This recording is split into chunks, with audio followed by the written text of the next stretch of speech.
নমস্কার বন্ধুরা, সবাই কেমন আছো? আশা করি ভালো আছো, আমিও ভালো আছি। আজকে আমরা চলে এসেছি শান্তিপুর শ্যামচাঁদ মন্দিরে। শান্তিপুর রাধা শ্যামচাঁদ জিউ। চলো আজকে সবাইকে শান্তিপুর শ্যামচাঁদ মন্দিরটা ঘুরে ঘুরে দেখাই। এখানে অনেকগুলো ছোট ছোট মন্দির আছে আর একটা বড় মন্দির, যেমন দেখো বাবা ভোলানাথ, অনেকগুলো বিগ্রহ, অনেকগুলো মন্দিরে অনেকগুলো বিগ্রহ আছে। শান্তিপুরে এত সুন্দর একটা মন্দির আছে, অনেকেই কিন্তু বন্ধুরা জানো না যে শান্তিপুরে এত সুন্দর একটা মন্দির আছে। যারা যারা শান্তিপুর শ্যামচাঁদ মন্দিরে আসোনি, একবার এসে ঘুরে যেও, আশা করি সবার ভালো লাগবে।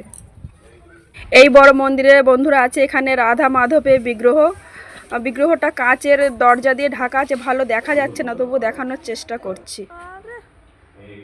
আর আমার সঙ্গে যে পুচকুটা এসেছে, ওর তো শয়তানির কোনো শেষ নেই, দেখতেই পাচ্ছ ও কতটা বদমাইশি করে বেড়াচ্ছে। দেখো সবাই, শ্রী শ্রী অদ্বৈত মহাপ্রভুর দশম যোগ অবতার এই মূর্তিটা। এখানে আছে গৌরাঙ্গ মহাপ্রভু, আরও অনেক মূর্তি আছে বন্ধুরা, আমি সবাইকে বলে বোঝাতে পারছি না। এটা বিশ্রাম ঘর, এটা বড় মন্দির। চলো বিশ্রাম ঘরটা ভালো করে তোমাদের দেখাই। এখানে কিন্তু বন্ধুরা প্রত্যেক দিন বিকালবেলায় ভাগবত পাঠ হয়।